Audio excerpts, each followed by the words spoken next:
விளையாட்டு மனப்பயிற்சியாளர், sports mind coach.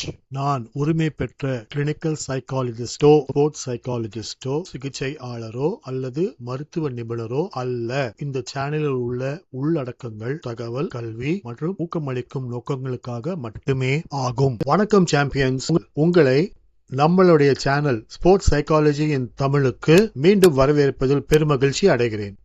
இந்த சீரீஸ்ல நம்ம பார்த்துட்டு இருக்கிறது ஸ்போர்ட்ஸுக்கு பர்சனாலிட்டி முக்கியம் இல்லையா, அதை மேலும் புரிஞ்சுக்கிறதுக்கு நம்ம மனப்பயிற்சி மைதானத்துக்குள்ள போயிட்டு இன்றைக்கு பயிற்சியை நம்ம ஆரம்பிக்கலாம்.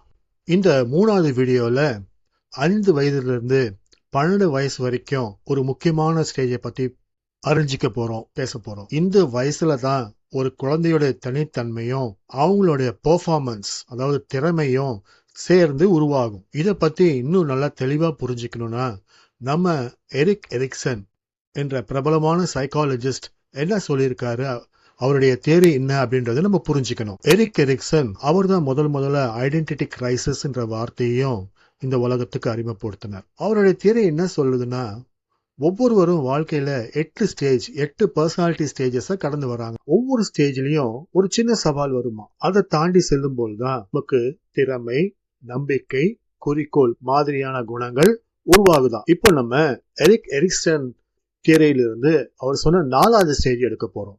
அதாவது இண்டஸ்ட்ரி வர்சஸ் இன்ஃபீரியாரிட்டி. சிம்பிளா சொல்லணும்னா, ஒரு விளையாட்டு வீராங்கனையிலிருந்து 5லிருந்து 12 வயசு வரைக்கும் நடக்கிற சம்பவங்கள், இந்த சம்பவங்களை அவங்க எப்படி பர்சீவ் பண்றாங்க, எந்த விதத்துல அவங்க புரிஞ்சுக்கிறாங்க, மற்றும் ஆசிரியர், கோச், பிடி மாஸ்டர் அவங்களுடைய ஃபீட்பேக்ஸ் மிக முக்கியமான விஷயம். இவைகளை வைத்துதான் அந்த குழந்தைகள் தன்னை விளையாட்டில் திறமை உள்ளவன் அல்லது விளையாட்டில் திறமை அற்றவன் என்ற சுய கருத்தை உள் மனசுல பதிவு பண்ணிக்கொள்கிற காலகட்டமாகும். வாழ்க்கையில என்னால எதையும் செய்ய முடியும் அல்லது என்னால எதையுமே செய்ய முடியாது அப்படின்னு தீர்மானிக்கிற வயசு இந்த வயசுலதான். அடுத்தது இந்த வயசுல என்ன நடக்கும்னு பாத்தீங்கன்னா, இது வரைக்கும் பசங்க வீட்டுல டாக்டர் விளையாட்டு, சொப்பு வச்சு விளையாண்டு இருப்பாங்க. இது நம்ம பிரிட்டன்ட் பிளேன்னு சொல்லுவோம். இந்த மாதிரி விளையாட்டுகள் பியோர் ஜாய்க்காக, போட்டி கிடையாது, வெறும் அந்த விளையாட்டுல பங்கெடுத்து சந்தோஷத்துக்காக மட்டும் விளையாடக்கூடிய விளையாட்டுகள். இப்போ பிள்ளைங்க பள்ளிக்கு வந்துட்ட பிறகு அந்த விளையாட்டுகள் இனிமேல விளையாட்டுகள் கிடையாது, போட்டிகளா மாறுது. விளையாடும் போது பிள்ளைங்க, நான் அதிக தூரம் ஓடுறேனா, நான் வேகமா ஓடுறேனா, நான் அவனை விட சிறந்து சறுக்கு மரம் விளையாடுறானா, அவனை விட சறுக்கு மரத்தை வேகமா ஏறுறானா, என்னால நீண்ட தூரம் தாண்ட முடியுதா, என்னால பந்த லக்க நோக்கி உதைக்க முடியுதா, இதெல்லாம் அவங்க தங்களை மற்ற பிள்ளைய கூட கம்பேர் பண்ணி பார்க்க ஆரம்பிக்கிறாங்க. இந்த ஆரம்ப பள்ளி காலகட்டத்துலதான் உழைப்பு மற்றும் திறமைக்கு என்ன முக்கியத்துவம் அப்படின்றத நம்ம குழந்தைகளுக்கு புரிய வைக்கணும். அதாவது தனக்குள்ள திறமை ஏராளமா கொட்டி இருக்கு அப்படின்றத புரிய வைக்க போறோம். அதே நேரத்துல எந்த குழந்தைக்கும் தாழ்வு மனப்பான்மை வராம உள்ள புகாதபடி, அந்த ஆள் மனசுக்குள்ள புகாதபடிக்கு என்னென்ன விஷயங்களை வச்சு தடுக்க முடியுமோ, மெத்தடாலஜிஸ் வச்சு தடுக்க முடியுமோ நாம தடுக்க போறோம். உழைப்பும். ஒரு குழந்தை முயற்சி செய்தால் பலன் கிடைக்கும் என்பதை உணரும் போது அந்த குழந்தை கிட்ட உழைப்பும் திறமையும் வளர்கிறது, அதாவது இண்டஸ்ட்ரி வளருது. ஆனால் எவ்வளவு முயற்சி செஞ்சும் மற்றவங்களுக்கு இணையா வர முடியல அப்படின்னு நினைக்கும் போது அவர்களிடத்தில் தாழ்வு மனப்பான்மை, இன்ஃபீரியாரிட்டி உருவாகிறது. ஒரு குழந்தைக்கு சரியா வழிகாட்டணும்னா அந்த குழந்தையின் மனநிலை எப்படி இருக்குன்றத நம்ம முதல்ல புரிஞ்சுக்கணும். அந்த குழந்தை செய்யும் செயல்களுக்கோ அல்லது நடக்கும் நிகழ்வுக்கோ எது காரணம் என்று அந்த குழந்தை நினைக்குது அப்படின்றத நம்ம முதல்ல புரிஞ்சுக்கணும். இந்த நேரத்துல லோக்கஸ் ஆஃப் கண்ட்ரோல் அப்படின்னா என்ன அப்படின்றத நம்ம புரிஞ்சுக்கணும். குழந்தைங்க விளையாட்டுல தங்களுடைய பெர்ஃபார்மன்ஸ்க்கு காரணம், வெற்றி தோல்விகளுக்கு காரணம் உள்புறத்திலிருந்து வருதா இல்ல வெளிப்புறத்தை சுட்டி காட்டுறாங்களா அப்படின்றத நம்ம புரிஞ்சுக்கணும். அதாவது வெற்றி பெற்றாலும் தோல்வி அடைஞ்சாலும் அவங்க அதற்கான காரணத்தை தங்கள் திறமை அல்லது முயற்சி அப்படி நம்புறாங்களா, இல்ல வெளி காரணங்கள், அதிர்ஷ்டம், துரதிர்ஷ்டம், நடுவர் தீர்ப்பு, எக்யூப்மெண்ட் சரியில்லை, டர்ஃப் சரியில்லை, இந்த மாதிரி வெளி காரணங்களை சுட்டி காட்டுறாங்களா அப்படின்றத நாம முதல்ல புரிஞ்சுக்கணும். சரி, இது ஏன் முக்கியம்? ஒரு விளையாட்டு வீரனோ வீராங்கனையோ அவங்களுடைய வெற்றிக்கு காரணம் அவங்க உழைப்பு தான் அப்படின்னு நம்பும்போது மட்டும்தான் அவங்களுக்கு சுய செயல்பாடு வரும், ஆர்வம் வரும், ஊக்கம் அதிகரிக்கும். வெளி காரணங்களை நம்புற குழந்தைங்க முன்னேறதுக்கு பெருமுயற்சி மேற்கொள்ள மாட்டாங்க. எனவே ஒரு கோச் இது, பிடி மாஸ்டர் இது, ஆசிரியரது நோக்கம் குழந்தையின் கவனத்தை அவங்க கட்டுப்பாட்டில் உள்ள உள்காரணங்கள் பக்கம் திருப்புவது தான். இந்த அடுத்து வயசுல கோச்சு, பிடி மாஸ்டர், டீச்சருங்க கொடுக்குற ஃபீட்பேக் தான் குழந்தைங்களுக்கு அடி மனசுல ரொம்ப ஆழமா பதியும். அதனால இந்த வயசுல விளையாட்டு வீரர்கள், வீராங்கனைகளுக்கு மைதானத்துல தவறு செய்யறது, ப்ராக்டிஸ் டைம்ல தவறு செய்யறது, ஒர்க் அவுட் டைம்ல தவறு செய்யறது, ஸ்கில்ஸு சிலருக்கு சரியாக செட் ஆகாது, சிலருக்கு வராது, சில மூமெண்ட்ஸ் வராது அந்த நேரத்தில். இதெல்லாம் ரொம்ப சகஜம் அப்படின்றத முதலே நம்ம தெளிவுபடுத்திடணும். ஸ்டேடியம் இல்லாட்டா மைதானத்தை எப்போவுமே அவங்க விளையாடுற அரீனா எப்போவுமே ஒரு வெற்றி தோல்விக்கான இடம் அப்படின்னு அவங்க பார்க்குறத கைவிடணும் முதல்ல. அதுக்கு பதிலாக ஒர்க் அவுட் பண்ணுற இடம், ப்ராக்டிஸ் பண்ணுற இடம் அவங்களுக்கு எப்படி இருக்கணும்னு கேட்டிங்கன்னா ஒரு லேப் மாதிரி இருக்கணும். அவங்க டெஸ்ட் பண்ணி பார்க்கணும். ஆமாம், மிஸ்டேக்ஸ் வரும். இந்த ஸ்டேஜில் தவறுகள் பண்ணுவது ரொம்ப இயல்பான ஒரு காரியம்தான் அப்படின்றத நீங்கள் அவங்க மனசில் பதிய வைக்கணும். அதில் வெட்கப்படுறதுக்கான காரணங்களோ மற்றவங்க கூட கம்பேர் பண்ணுறதுக்கான காரணங்களோ எதுவுமே கிடையாது அப்படின்றத நீங்கள் அவங்களுக்கு தெரிய வைக்கணும். இந்த காலகட்டத்தில் சின்ன பசங்க பெரிய சீனியர்ஸோடு அவங்கள கம்பேர் பண்ணி பார்ப்பாங்க. மிஸ்டேக்ஸ் வரும்போது அந்த மிஸ்டேக்ஸ் அவங்க ஒரு டேட்டாவாக மாற்றிக்க அவங்களுக்கு நீங்கள் சொல்லிக் கொடுக்கணும். உதாரணத்துக்கு ஒரு குழந்தை ப்ராக்டிஸ் செஷனில் ஒரு பாஸை மிஸ் பண்ணிடுச்சுன்னு வச்சுக்கோங்க. ஃபுட்பாலோ பேஸ்கெட் பாலோ பாஸை மிஸ் பண்ணிடுச்சு. அடுத்த நொடி நீங்கள் வெளியில் கோர்ட்டுக்கு வெளியே இருந்து ஏன்டா அந்த பாஸை மிஸ் பண்ணுன்னு கத்தக்கூடாது. என்ன காரணத்துக்காக அந்த குழந்தை அந்த பாஸை மிஸ் பண்ணியிருக்கணும்னு முதல்ல உங்கள் மனசுக்குள்ளே ஓடணும். அடுத்த டெக்னிக் பாஸ் அண்ட் பிவட். நீங்கள் இப்போ அந்த குழந்தை ஒரு ஃபுட்பாலில் பாஸை மிஸ் பாஸ் பண்ணிட்டாங்கன்னு வச்சுக்கோங்க. அப்போது மேட்ச் முடிஞ்சு இல்லை ப்ராக்டிஸ் முடிஞ்சு அந்த குழந்தை வெளியே வர டைமில் பரவாயில்லடா அடுத்தடி சரியாயிடும் அப்படின்னு சொல்லாமல், நீ பாலை கிக் பண்ணும்போது அது ரைட்டில் போகிறதுக்கு பதிலாக லெஃப்டில் போச்சு இல்லையா? அப்போ உன் காலில் என்ன ஆச்சு? உன் காலில் ஏதாவது நீ ஃபீல் பண்ணியா? நீ நினச்ச ஆங்கிளில் தான் அந்த பால் லேண்ட் ஆச்சா? இல்லை உன் கால் அதுக்கேற்ற மாதிரி நீ அட்ஜஸ்ட் பண்ண முடிஞ்சுதான்னு கவனிச்சியா? அப்படி நீங்கள் கேட்கணும். அப்போ அந்த விளையாட்டு வீரனோ வீராங்கனையோ என்ன பண்ணுவாங்கன்னா, என்ன நடந்தது அந்த நேரத்தில் அப்படின்னு யோசிச்சு பார்க்க ஆரம்பிப்பாங்க.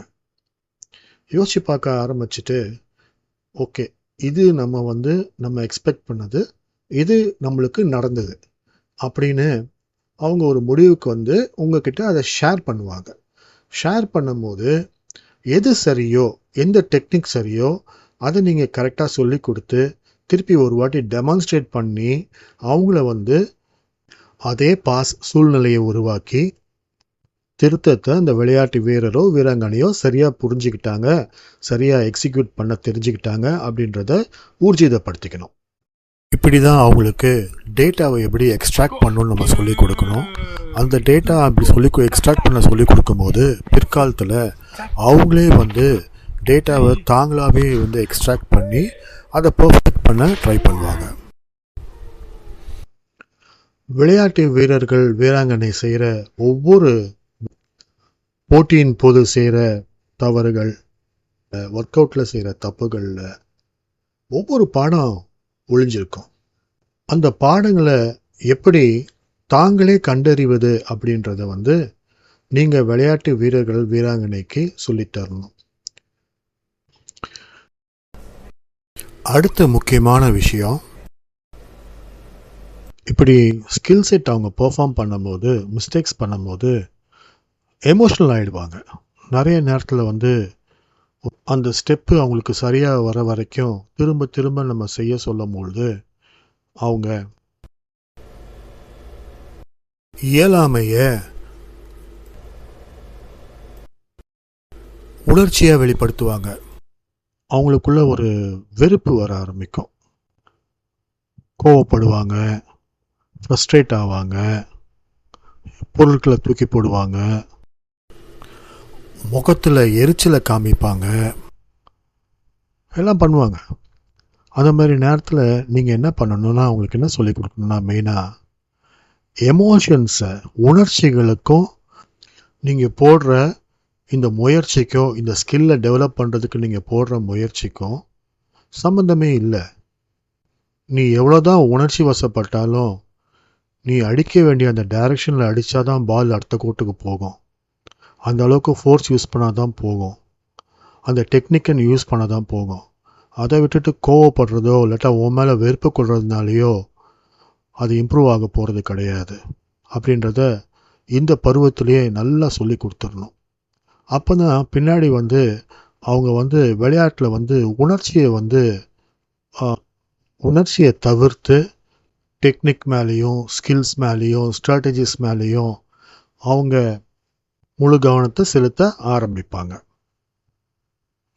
அடுத்தது, நீங்கள் ஒரு ஸ்கில் ப்ராக்டிஸ் பண்ணுறீங்க. பாஸ்கெட் பால், ஃபுட்பால், பேட்மிண்டன், ஏதோ ஒன்று ஒரு ஸ்கில், புது ஸ்கில்லை ப்ராக்டிஸ் பண்ணுறீங்க. அதை போட்டி எப்போ எக்ஸிக்யூட் பண்ணும்போது, அந்த வீரனோ வீராங்கனையோ எக்ஸிக்யூட் பண்ணும்போது அது எதிரணியாளர்கிட்ட வந்து, எதிர் அணியில் விளையாடுறவங்க கிட்ட வந்து அது வந்து செல்லுபடி ஆகலை. அவங்க வந்து அது வந்து பிளாக் பண்ணிடுறாங்க. அப்போ நீங்கள் என்ன சொல்லணும் அப்படின்னு கேட்டிங்கன்னா, இந்த முறை வேலை செய்யலன்னு தெரிஞ்சிருச்சு. இந்த தவறுலேருந்து நாம் என்ன கற்றுக்கிட்டோம்? அடுத்த முறை இதை எப்படி எக்ஸிக்யூட் பண்ணணும்? இந்த ஸ்டேஜில் மேட்ச், இந்த ஸ்டேஜில் அது வந்து ஒர்க் அவுட் ஆகலை, அது வந்து செட் ஆகலை அப்படின்னு நம்மளுக்கு தெரிஞ்சிருச்சு. சரி, இதே டெக்னிக் வந்து இவ்வளோ நாள் நம்ம பயின்னுட்டோம், இதை வேற எங்கே எக்ஸிக்யூட் பண்ண முடியும் விளையாட்டில் அப்படின்னு நம்ம பார்க்கணும் அப்படின்னு நீங்கள் சொல்லிக் கொடுக்கணும். இப்படி நீங்கள் சொல்லும் பொழுது அவங்க நிறையா மேட்ச் சினாரியோஸை வந்து அவங்க மனசுக்குள்ளே போட்டு அலசுவாங்க. அலசும் போது அவங்க ஒரு ப்ராப்ளம் சால்வர் ஆவாங்க. ஓ, விளையாண்டுட்டே இருப்பாங்க, இந்த ஸ்ட்ராட்டஜிக்கு இந்த ஸ்கில் செட் இந்த இடத்துல இந்த நேரத்தில் அப்ளை ஆகும் அப்படின்னு அவங்க மனசில் படார்னு படும்போது டக்குன்னு அதை அப்ளை பண்ணுவாங்க. நீங்கள் வெளியே இருந்து இன்ஸ்ட்ரக்ஷன் கொடுக்க வேண்டிய வேலை அந்த நேரத்தில் இருக்காது. அடுத்த ரொம்ப முக்கியமான விஷயம் என்னன்னு கேட்டிங்கன்னா, எந்த ஒரு ஒர்க் அவுட்டும் தோல்வியோட முடிக்க விடாதீங்க. ஒரு ஸ்கில் வரலையா, மேக்சிமம் அந்த ஸ்கில்லை வந்து அவருக்கு பிரேக் டவுன் பண்ண அந்த விளையாட்டு வீரருக்கோ வீராங்கனைக்கோ அதை பிரேக் டவுன் பண்ணி கொடுங்க. அப்போ என்ன ஆகும்னு கேட்டிங்கன்னா, அவங்க தோல்வியோட முடிக்காமல் வெற்றியோட முடிப்பாங்க. அப்போ வெற்றியோட முடிக்கும் போது ஒரு பயிற்சியில் அவங்களுக்கு ஒரு முன்னேற்றம், ஒரு வெற்றியுடைய உணர்ச்சி அவங்களுக்குள்ள வரும். என்னால் முடியும் என்ற நம்பிக்கையில் தான் காம்பிடன்ஸ் வளரும். என்னால் முடியும் அப்படின்ற நம்பிக்கையோடு தான் அவங்க கிரவுண்டை விட்டு காலை எடுத்து வெளியே வைக்கணும். இதுக்கு நம்ம என்ன பண்ணணும் அப்படின்னு கேட்டிங்கன்னா, ஒரே நேரத்தில் ஃபுல் ஸ்கில் செட்டும் சொல்லி கொடுக்காம அதை வந்து பிரிச்சுக்கணும். முக்கியமாக காக்னிட்டிவ் ஃபேஸ், அதாவது புரிந்து கொள்ளும் நிலை.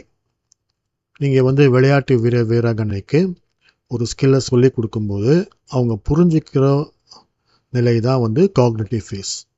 அது வந்து இப்போ நீங்கள் ஒரு கஷ்டமான ஸ்கில் சொல்லி கொடுக்குறீங்கன்னா, எடுத்தோடனே இதை போட்டு இப்படி பண்ணணும் அப்படி பண்ணணும் அப்படின்னு சொல்லக்கூடாது. அதை சிம்பிள் பார்ட்டாக பிரேக் டவுன் பண்ணி அந்த ஸ்கில்லை எக்ஸிக்யூட் பண்ணுறதுக்கான பாடி பார்ட்ஸ் எப்படி மூவ் பண்ணணும், எந்த ஆங்கிளில் திரும்பணும், இதெல்லாம் வந்து நீங்கள் பார்ட் பை பார்ட்டாக அவங்களுக்கு சொல்லிக் கொடுக்கணும்.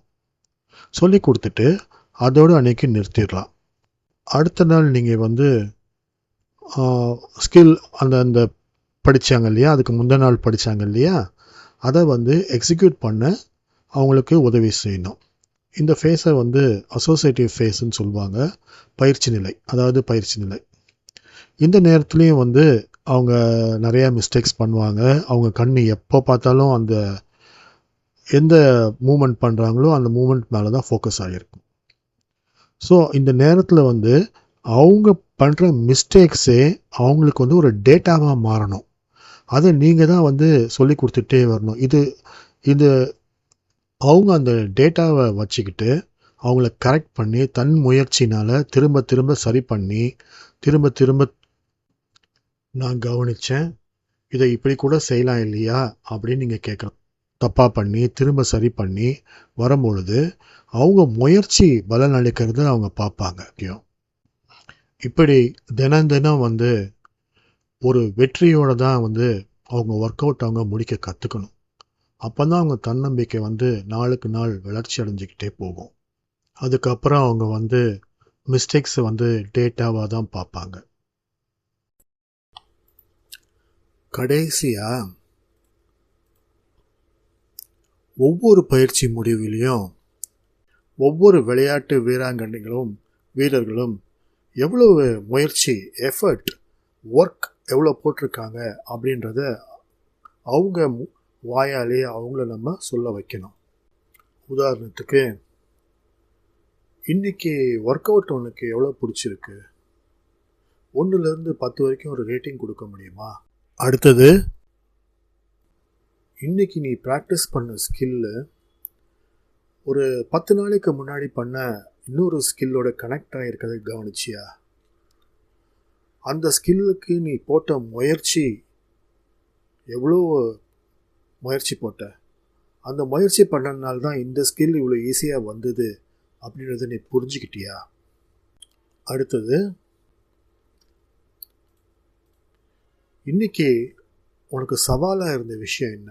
இன்னைக்கு ஒர்க் அவுட் பண்ணும்போது உனக்கு சவாலாக இருந்த விஷயம் என்ன? அதுக்கு நீ என்ன பண்ணுன?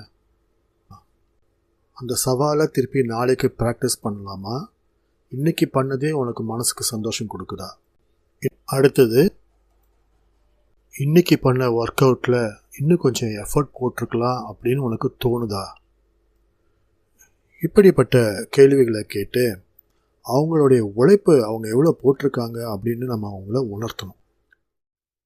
ஒரு கோச்சோடைய முக்கிய நோக்கம் எப்படி இருக்கணும்னு கேட்டிங்கன்னா, ஒரு பர்ஃபெக்ட் ஆத்லெட்டை உருவாக்குறது மட்டும் இல்லை, தன்னால் எதையும் கற்றுக்கொள்ள முடியும், தொடர்ந்து முயல முடியும்னு நம்புகிற ஒரு சிறந்த மனிதரை உருவாக்குவது தான்.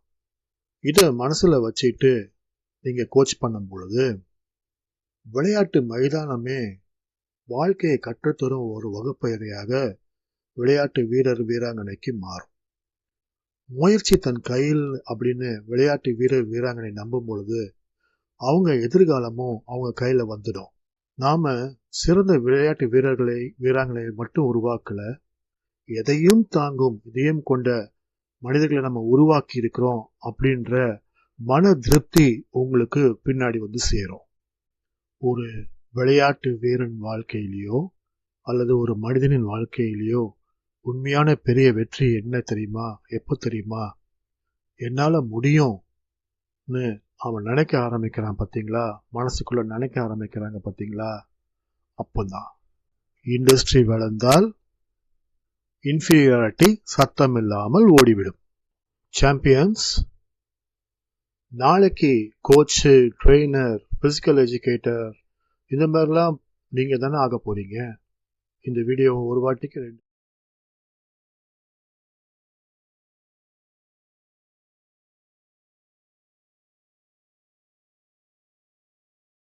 பண்ணுங்க, லைக் பண்ணுங்க, ஷேர் பண்ணுங்க. நன்றி, வணக்கம்.